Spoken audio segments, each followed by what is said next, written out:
Стартовый капитал – пункт номер один в любом бизнес-проекте. Его семье Боковых обеспечил соцконтракт. Идея начать свой животноводческий бизнес у мужа Жаридат Боковой зрела давно. На деньги от государства они купили 2 бычков, откормили, а дальше обменяли на 12 баранов. Успели получить первый приплод. Спустя тоже некоторое время мы приобрели дополнительно еще баранов. И в общей сложности у нас сейчас в нашем стаде 30 баранов. Сложность в том, что бараны породы Дильбай, они очень капризные, то есть они требуют особого ухода.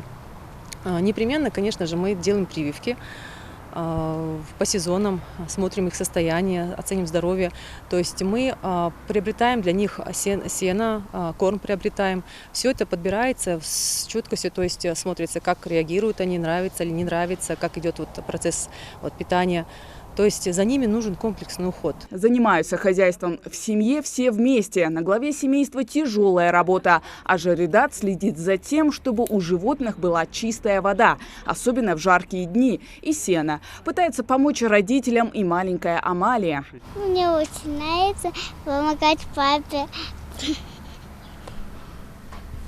За кем ухаживаешь? Баранами. А чем помогаешь?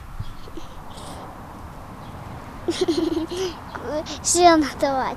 Крестьянское хозяйство требует серьезных затрат. Не только труда, но и больших денег. На закупку одного корма на зиму – это сено, овес, ячмень – семья Боковых потратила порядка 100 тысяч рублей. Сейчас на сеновале 600 пачек, нужно еще докупать, делится Жаридат. Боковы планируют заключить еще один соцконтракт с государством. Деньги будут как раз кстати, чтобы увеличить поголовье. Как мне кажется, это огромное подспорье на сегодняшний день для начинающих предпринимателей, для начинающих животноводов, потому что несмотря на то, что эта сумма не совсем большая, есть мощный толчок, то есть есть от чего оттолкнуться.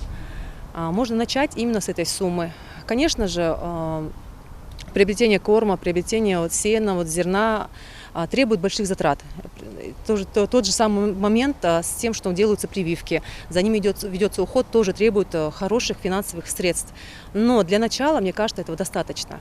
Реализация программы соцконтрактов началась в регионе в прошлом году. Оформить его можно в отделении соцзащиты по месту жительства. К тому же процедура оформления максимально упрощенная. Условия таковые у нас по 3 направлениям. Значит, это тяжелая жизненная ситуация, семья, которая оказалась, ведение личного подсобного хозяйства и индивидуальное предпринимательство, как самозанятые, значит, в 2 случаях.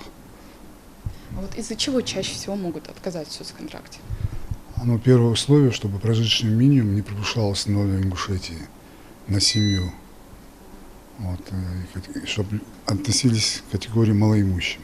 По официальной статистике, 70% проектов, которые реализовывались новоиспеченными фермерами с помощью соцконтрактов, оказались успешными и помогли им улучшить свое благосостояние. Кстати, уже зимой семья Боковых планирует продать животных. Вырученные средства станут первой прибылью. Хава Гайзикова, Мухаммад Белакиев. Новости 24.